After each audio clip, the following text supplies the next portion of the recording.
to me, owning it all this time and growing up with it and being fascinated by this story, the provenance of the quilt was a given.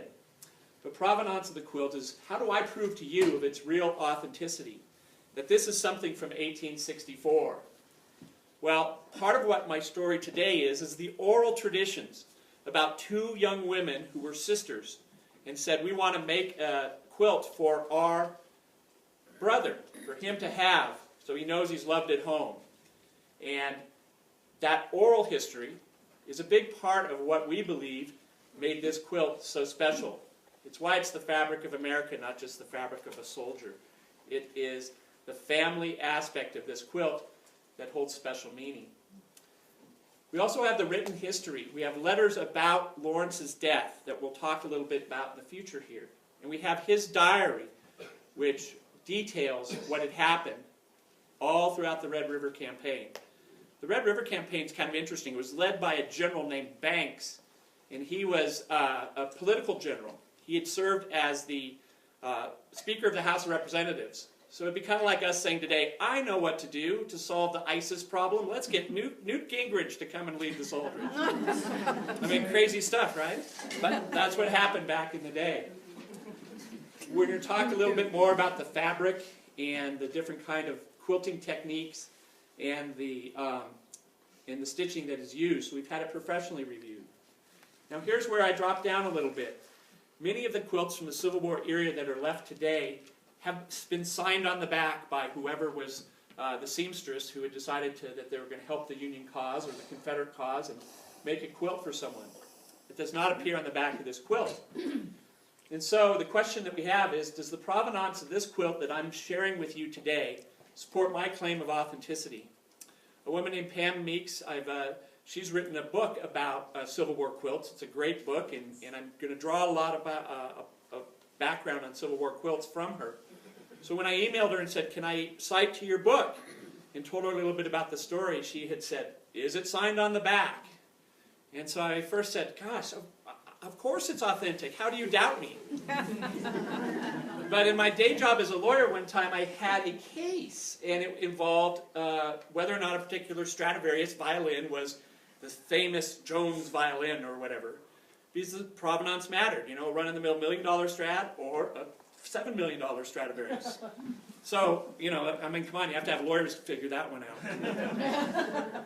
But I hope to do today is to convince you that the provenance of this quilt is as I claim. It's a quilt in great condition, not because of anything but human sacrifice, but and because of, you know, it was just kept in a box, probably by some people who are pretty sad.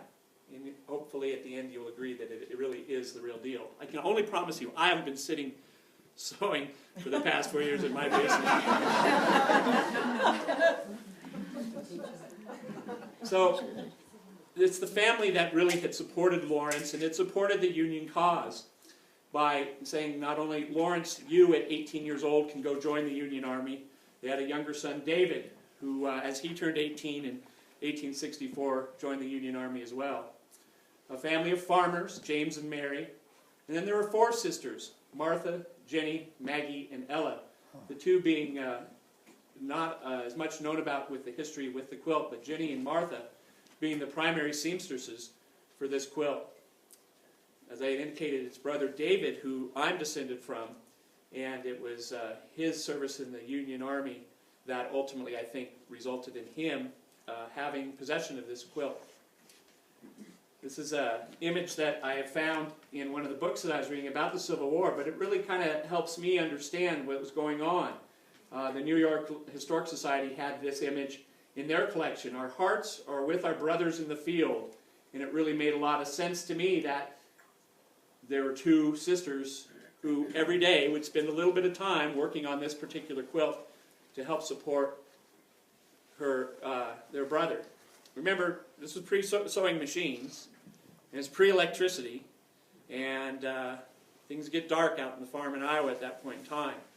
So it was not something that got done quickly, and it was very painstaking, and ultimately you can see that even if there's a couple of errors or stitching that's a little bit wrong, that's what makes it human and wonderful.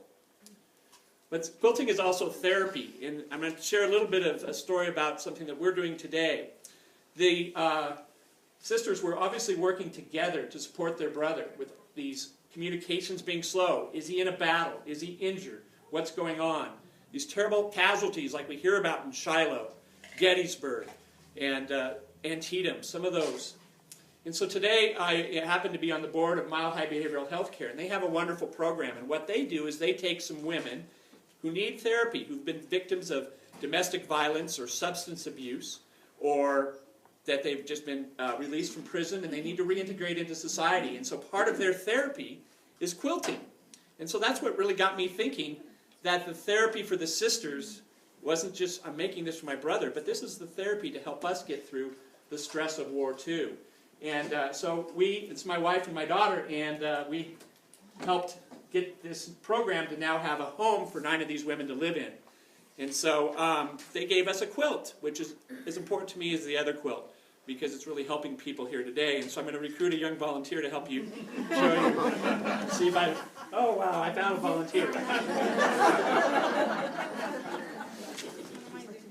So as a thank you, they gave us this particular quilt. And so Heather immediately said, "Look, Dad, there's dragons. How did they know I love dragons?"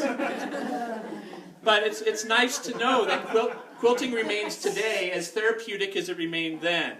That people can get together, talk, have therapy, and create something of beauty. Smile.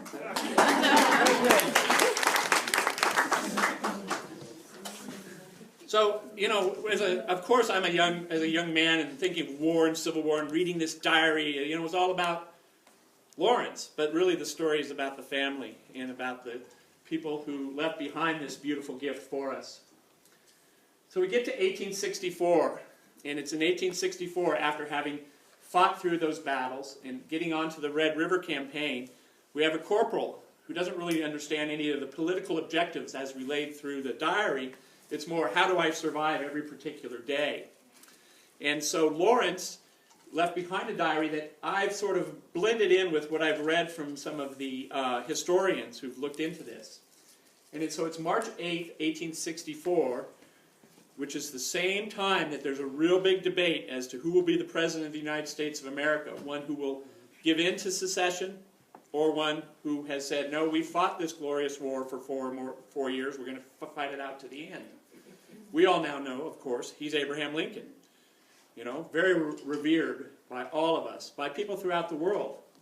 But back in 1864, no one really knew what was going to happen, either with the war or with his presidency. So, as part of the battle, they sent Mr. Banks, General Banks, up to the Red River with about 20,000 men. And as they moved up the Red River to a few days later, things are going pretty good, because his diary tells us that he's climbing the fort and all the rebels surrender with a great hurrah. And so that's a fort that was called Fort de Russy, that's up along through the Red River. But by the time you get to April 9th, they fought for an hour with heavy losses, and that's in Mansfield or Point Pleasant. That's the thing about the Union and the Confederates, even to today. They can't call the battlefield by its one name. It has to be Point Pleasant or the Battle of Mansfield, you know. It's just the way history has left us with this competing battle over at least the naming of the battlegrounds.